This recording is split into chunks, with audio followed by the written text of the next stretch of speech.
This is Karen with newclevelandradio.net, and it is time for your purpose, your power, your journey to authenticity. My guest today is Kimberly Braun. I met her through podmatch.com, and I'm grateful for that group because I wouldn't be able to meet the people that I meet on a regular basis. And what is so wonderful about this conversation that I'm learning that we're going to have today is that we're all going through life thinking that we know exactly what to do. And yet, how many days do we all wake up wondering, what is my purpose? Who am I? Did I do the right things yesterday? Am I doing the right things tomorrow?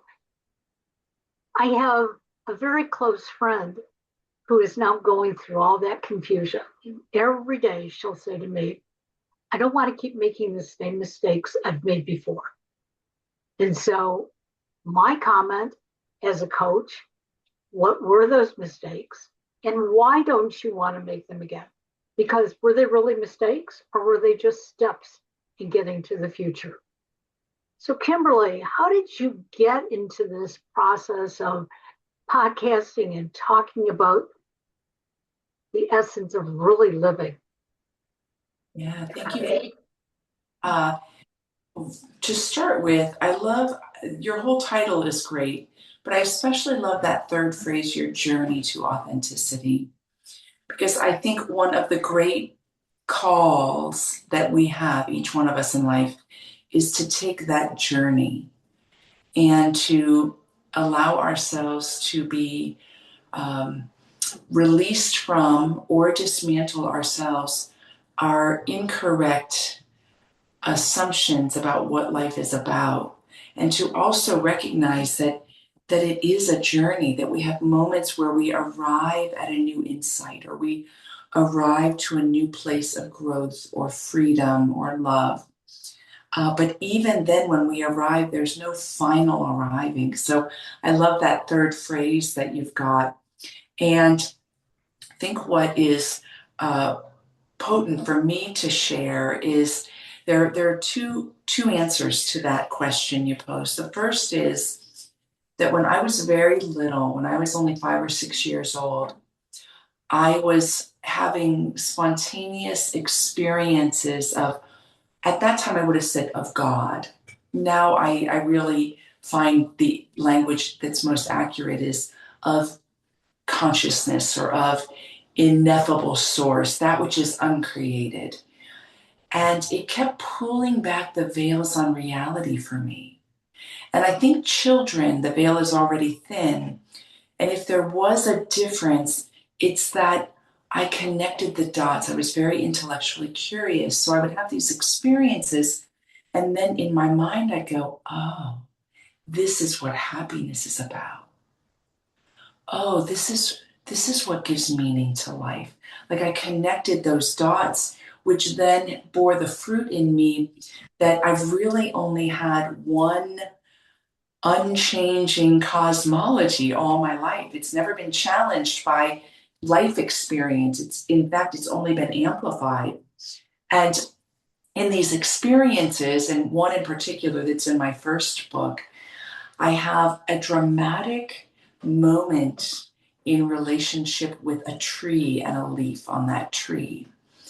And what happened for me, and I think this can be relatable to each one of us, what happened for me is as I was caught up in this very timeless, joyful moment, like everything was lit up. It was just so bright and beautiful. The leaf fell off the tree because it was autumn and the leaves were falling off the trees. But for some reason, it triggered in me a very unexpected existential anguish.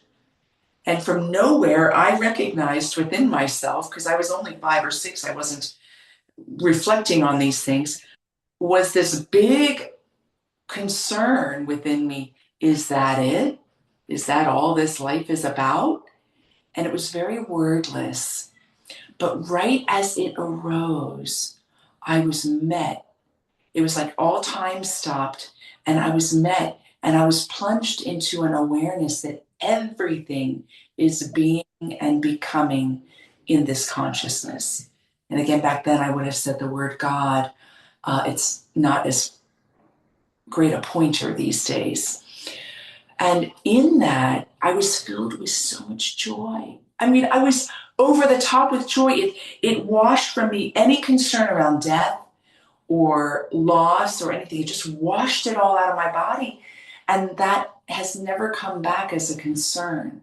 So I'm doing what I'm doing today largely because I was formed and awakened into the joy of this, because I immediately wanted everybody else to have this joy. It was kind of like having an ice cream cone and you love the flavor. Like, it's like, oh my God, this is Rocky Road. Like, that was the thing back then in the early 70s. Rocky Road, this is the best. And you just want to share it with everybody. And that's been my process. Second to that, which I believe lays good context, is it would be easy to think that because of all the phenomena that I can share about my own life, and having been a monastic nun and all these other things that are unique, it could be easy if you're listening to this or in our conversation to say, well, she's special or she's unique. And I am keenly aware that each one of us is special and unique. And my learning has happened in all the normal personal developments. I mean, I went through my teenage years uncertain of who I was and, worried about the world. And, I had all these, it didn't wash away the developmental parts of being a human being. But what it has done for me is I have never been outside that embrace. I have never felt a despair or an overarching discouragement about life itself. So it lets me really point so much to how much it is a journey. And when we say yes to the journey as being all our own, really own it. I mean, really own it. Stuff happens and it's easy to say, well, that hurt me there or that helped me there. But ultimately, it's just us. It's really just us on our journey. And as we own it, we create a different environment for our growth and our awakening. I love your thought process because for most of my life, and I date it back to when, right around the time that I turned 60, that I realized I still had more to living. I had a wonderful husband. I had a family. I had friends, but something was missing. And what I realized was missing was me, because I had spent my whole life looking for me through other people. And it was right around then I said, I'm going to go look in the mirror now. And I'm going to see that person. And I'm going to start to like that person. Because instead, what I had done for 60 years was I found something in you that I liked and something in somebody else. And I was trying to create that in me, but it wasn't happening. And so I walked around for 60 years very, very confused. I think if I would have seen the leaf on the tree, I would have wondered, why is it just hanging there? And it would have worried me. Today, I think I could look at the beauty of it and see that leaf and appreciate it still being on the tree. That's where I think many of us miss what life is about. And that is, we spend so much time trying to live for everybody else. We don't take that breath. We don't see what's around us. And we're not appreciating ourselves. And when you say we're all unique, we are. And trying to be somebody else never happens. We still end up being us. The other day I said to somebody, I really need to get away. I need to go on a retreat. And I said, but the problem is I'd have to take me with me. And I don't want to take me. And they said, well then, How are you going to go on a retreat? I said, that's the problem. I said, I got to get rid of that part of me that is holding me down. And that's when I realized that's exactly what I had to do. Something was holding me down. I got to figure what out that is, and I got to release it. Yeah. So you sort of observed this when you were a child. When you were observing these things, how did you express them to family and friends? Because as a young child, thinking it was God, was that part of your upbringing, or was that just something that you observed? It's kind of both. I grew up Catholic in a very rich Catholic environment, one that was really about the love of Jesus, was about gifts of healing, was about the power of prayer. That's one piece of it. And the second is I was very predisposed because these experiences were happening in ritual, in nature, in family, in moments in my life. It was gift. They was just a spontaneous, it wasn't me seeking, it was me discovering that I'm found. Okay. Coming in with question, it's that things were happening that answered living questions that exist within us all. So the word seek, I would say I couldn't relate to it in a traditional sense. Sometimes we have a driving question. What is my life about? And it's in our minds and it's in our heat around it, and we seek an answer. Other times we are open to the discovery of what our lives are. And in a way we are seeking, but it's not so in the fore of our minds and our hearts. So I do think that we are always a living desire. I didn't talk to anybody about it. I felt my cup was so full and satisfied that it just influenced the way I was. Interesting. I never felt like I wanted to talk about any of these experiences with anybody. Part of it was probably my personality. I just didn't. Yep. Others were maybe I didn't connect that you do share those things. I don't know. I think the internal workings, I think if anybody looked back on their childhood, there's probably a lot they didn't share with anybody because they didn't know to or they didn't know how to. Right. I Yeah. agree. When did you decide to make this part of your life work, so to speak? Well, in the early childhood things, I was aware that my life would only be about that, this being and becoming process. Now, what that looked like, I didn't have a clear idea on, but it was clear that there was nothing else that life was about, period. And I was so taken with the adventure of that I've never been able to move away from it. So even like in your late teens, you start thinking like, what do I want to do?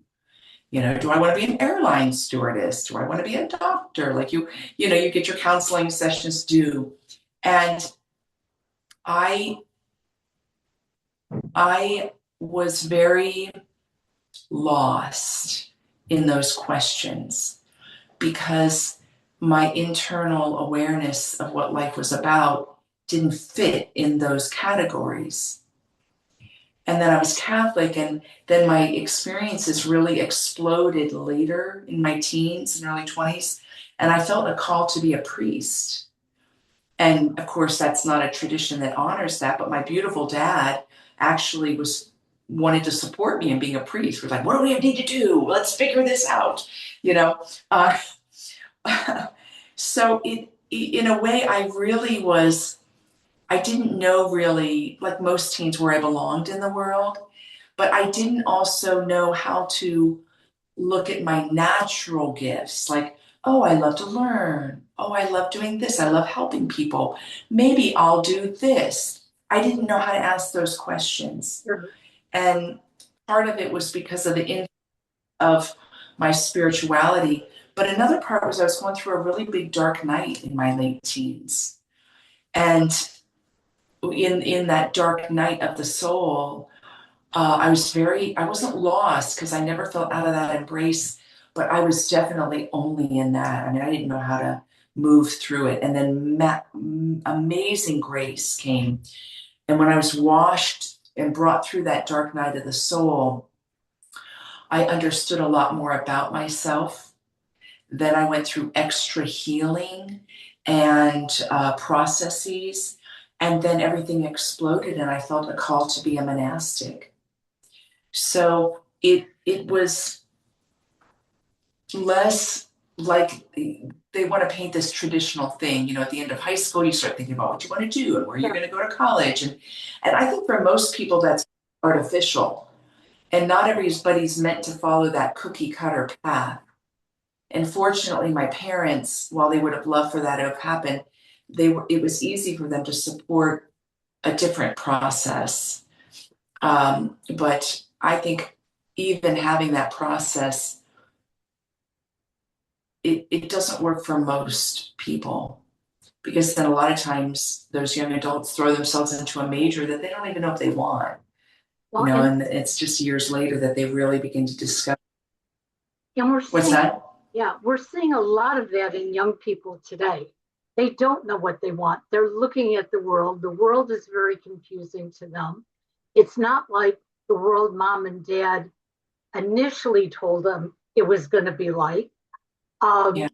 And jobs, careers, they're constantly changing.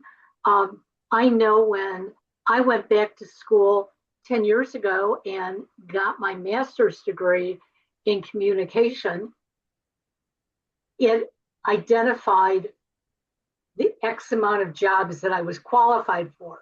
Today, if you look at that, I'm not qualified for any of those jobs. It's like, things are constantly evolving and changing. And you're right, when you're 18 years old, you may be one of those few who know exactly what it is that you want to do for the rest of your life, and you go for it. But most of us have no idea. I knew I wanted to go into communications, but I graduated in 1968, and my parents looked at me and said, "You're out of your mind. You're going to go get a teaching degree. And you'll be happy." Well, I didn't listen to them. I got my associates in communication, and they pulled me out of college after 2 years because in their mind, I Wow. wasted money for 2 years. And I can look back at that now and understand. In 1968, there weren't women in communications. And so they were trying to help me in their way and prepare me. But kids today now have this inflated look of what they want to do. And a lot of them just want to have fun. And I don't blame them, but we have to find creative, lucrative ways to have that fun. Yeah. And I agree. We don't have to decide when we're 18 that we're going to be a doctor, a lawyer, a candlestick maker, because you might decide to change that a year from now, 10 years from now. What is it that you do with your clients in your work to help them free themselves of all of that weight that sits on our shoulders telling us how to live life? Yeah. I've been so blessed. I mean, I've been about what I do for 25 years now, publicly. I was in the monastery for 10 and a half years. And I work individually and collectively. So groups will bring me in, companies will bring me in, churches will bring me in, centers will bring me in, conferences, and then I'll work one-on-one with people as well. And I would say that because my toolbox is so refined and so my credentials, I've done a lot of formation, that really at heart, what I help people do is connect with the essence of who and what they are, and live from that place, which has the qualities of freedom, of effectiveness, of genius, of focus, of joy. So what I do is not just feel good things. Like sometimes you can look at somebody that's in areas of spirituality and go, oh, okay, I'm going to do a meditation to calm down. Yes, that's part of it. But we're meant to be fully alive. We're meant to be engaged in our world. And it's possible to be engaged on that deeper level of soul every single moment, which has qualities of freedom. It's possible to be engaged with each activity that we say yes to. It's impossible to be alive within very complicated systems where there's a lot of dysfunction. We're in a very dysfunctional world. And we're called to be the light. But that can sound like an adage that takes you away from the world. But we're meant to be a light in the very heart of what our life choices and what our lifestyles. I help people discover what that is and discover how to do it. Okay. So everything that I do is the bigger parts are shifting perspective, but I also have a lot of practices and tools that help you shift perspective. Because we can't, in fact, I'm on LinkedIn a little bit more these days. And it's interesting we're having this conversation today because I think yesterday I posted a little meme by Maya Angelou, and it is, "You alone are enough." And when I was writing about that, like you're nodding, like we all hear it, we know it. We're like, yeah, that's true. Okay, I am. But how easy it is to say those words and then to face that I don't actually really know if I really believe it or really even know what that level of freedom is in every area of my life. So I'm all about making it possible, making that it possible for you to embody what you want. And the success, it's a soul-led success. And from there, you always have everything you need to accomplish all you're meant to do. You know, it's interesting because I've gone through a lot of changes in my life, but the last 4 months have been a huge change. One day, my husband told me he had a sore throat. The next day, I took him to the ER. And the next day, he went into cardiac arrest. He was in a coma for a week and he died. Oh my gosh. I look back and go, well, wait a second, that could not have happened. So I have to walk myself back through how did this happen? But what I found happened for me was I made the choice as he lay dying that I was going to take his energy and live. And it doesn't mean that I'm smiling 24/7 because, yes, I miss him. But I knew just watching him, that's not the way he wanted to leave this world. Yeah. But now it's my turn to live. And something you said earlier, we're not really taught how to live. We just sort of like fall into this. And that's how I feel now for the last 4 months. I'm now learning to live. I feel so many different things I've never felt before. And one of those things happens to be contentment. And trying to explain that to somebody after being married for 42 years and losing your best friend, but I'm content I had those 42 years. Yeah. And I think that's something we don't think about when we let all that heaviness sit here and we say, oh, woe is me. Things aren't going right. We have to pull out of that. What is going right? Because there is something there. We wouldn't be here if everything was going wrong. Right. Yeah, that's a great way to deduce that. So what are some of the tools? Can you give us an idea? Because I know when I talk tools to my clients, right away, they think they've got to go to the hardware store and get a toolbox. It's like, no, it's not tools like that. Yes, yes. So, having been a monastic, I'm a long time meditation and contemplative practice teacher. So my toolbox around these centering exercises, which I think is a better umbrella term, is vast. So first I help people discover practices that work for them, their personalities, their nervous system. I know how to work with the body with these things. I know how to help people know if a certain kind of breath work is going to work for them, or a certain kind of use of imagination or observation. And there's a myriad, but oftentimes people get discouraged because they try something and they don't understand why it's increasing their stress instead of decreasing their stress. The second is I have some core principles in which I help people orient their lives. For instance, like one is, see if you can take today and let everything be your teacher. And it lets somebody soften out of the idea of the role that they have to be an expert, or they have to do this, or they have to accomplish this in a tense business relationship, or they have to understand how to know what to do in something they don't know what to do. So I help people soften the relationship between what they identify with as being themselves and who they're meant to discover themselves to be. Okay. Teacher one is just one of many.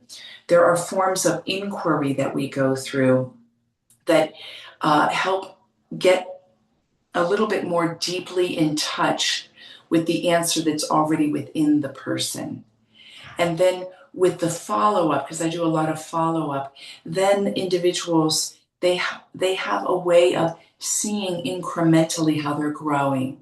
And it shows up linearly, but linear is not the breadth of it. So they begin to move away from this idea of success that's really false and leads only towards more grasping or incompleteness or worry of loss. But they can see the growth that happens within themselves, and their lives, people's lives just change. And because I think one of my personal gifts is the capacity to hear what people are saying, and that my words find a way they shape shift to be of service to that. So people tend to hear what they've really been needing to hear when they work with me as well, which is just simply a gift and isn't such a tactical strategy that I offer to them. So that's a little bit with it. But I have seen people that have worked with me and attend things I do, and their lives don't even look the same a year later. And things that they felt held down by, a trauma that really hurt them, or a trauma that's a response to something that hurt them, Sure. or a belief they bought that's really untrue, that's just a load of garbage. They find that it has no hold on them anymore. And providing safe spaces to face these erroneous ideas is very freeing, because I think a lot of times for a human being, the unconscious holds protected these limiting beliefs. Oh, absolutely. And so then we can only feel that we're stuck, or feel that but we feel something's off and we want to get to it. But the unconscious is too scared, like holds it tight. It's like, I'm not going to show you what this is. Yeah. But when you provide these ways for it to kind of open the door, usually when the person, it comes to their knowing, that is like 70% of the hold it had on them. And they experience that they're oriented in goodness, because with our propensity to self-judgment, we can tell that we're good. But when these things happen and there's something unconscious comes forward and it's met and released from a capacity of goodness within us, we then grow in our self-value. and our self-worth. You know, it's interesting because I have two adult sons. The youngest um, was identified to be on the autism spectrum when he was 6, very high functioning. But I jumped into that true mom mode advocate for 20 years. Um, I wasn't really me. I was this other person who had to be there. And it's interesting because at about that 20-year mark is when I hit my 60th birthday. And I said, this is not who I want to be. I don't have to be this person 24/7. Yeah. And I started to find me. And the interesting part is that my son and I have developed a very close relationship. He's still my son, but he can be my friend to a degree, which as a young adult, that's important because I can't treat him like a little boy. Although there's still times that I want to mother him, but I have to say, no, can't do that. But what I learned was that I got to those crossroads and saw it for myself. This is not where I want to be anymore. Yeah. And what can I do to change that? I think we all can, but we have to want to. Yeah. You're not going to want to unless you see it in yourself. And what I saw at that mark was I was his mom, I was his teacher, I was his employer, I was everything rolled into one. And that was more than I could handle. Yeah. And then I didn't know what my identity was because am I mom? Am I teacher? Am I your employer? Who am I?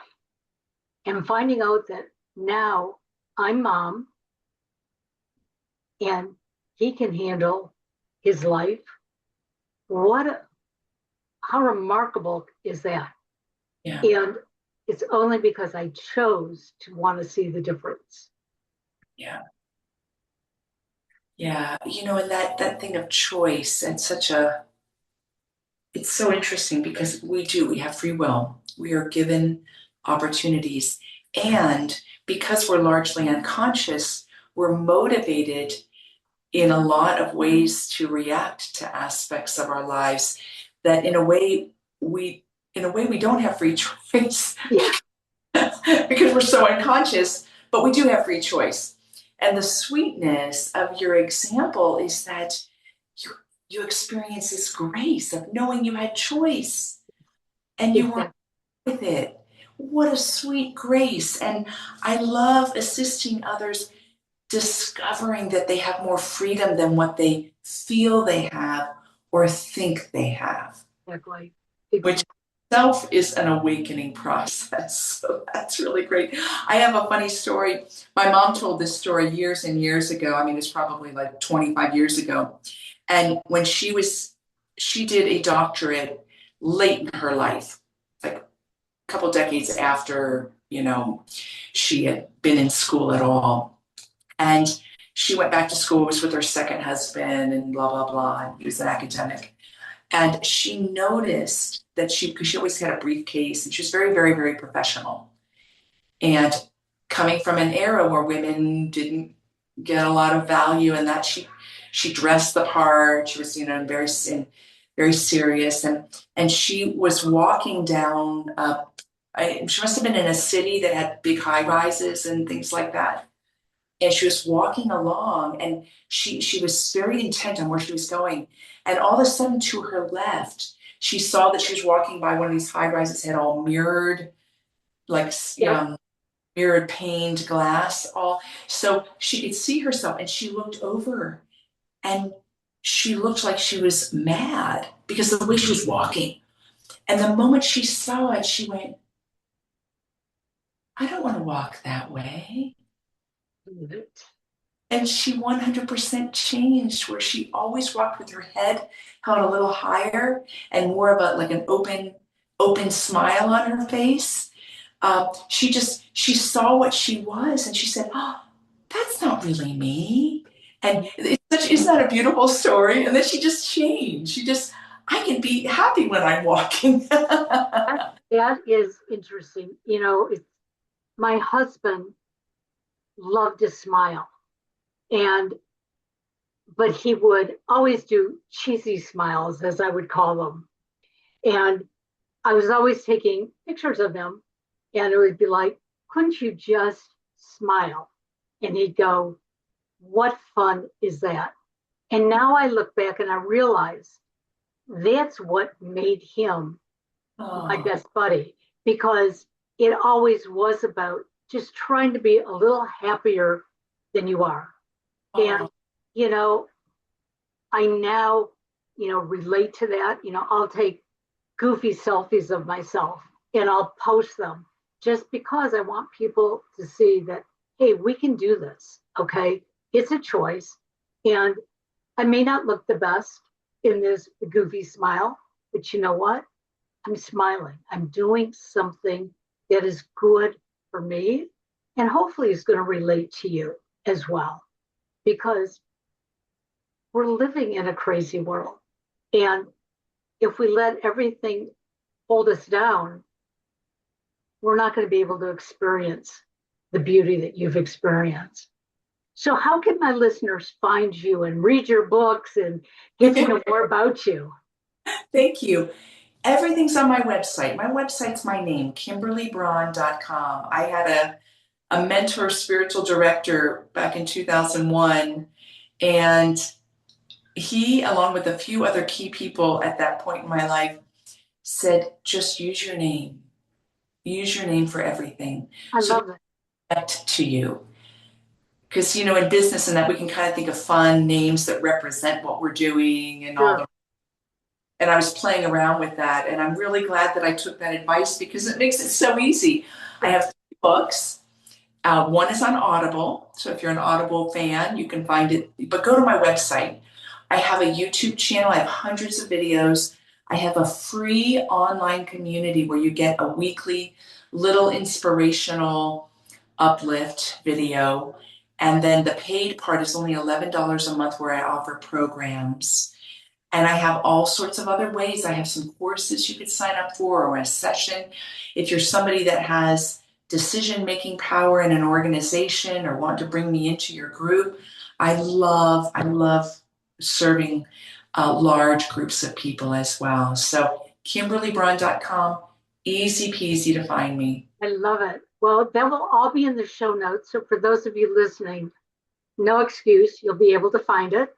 Or if you just memorized her name, that's even easier for you. Um, and I want to thank you for joining me today and lifting our spirits. And now we all got to go read your books. Yes, please do. And if you do read them, email me and tell me what you think. All right, we will. Have a great day. Thanks, Kimberly. Bye Thank bye now. you.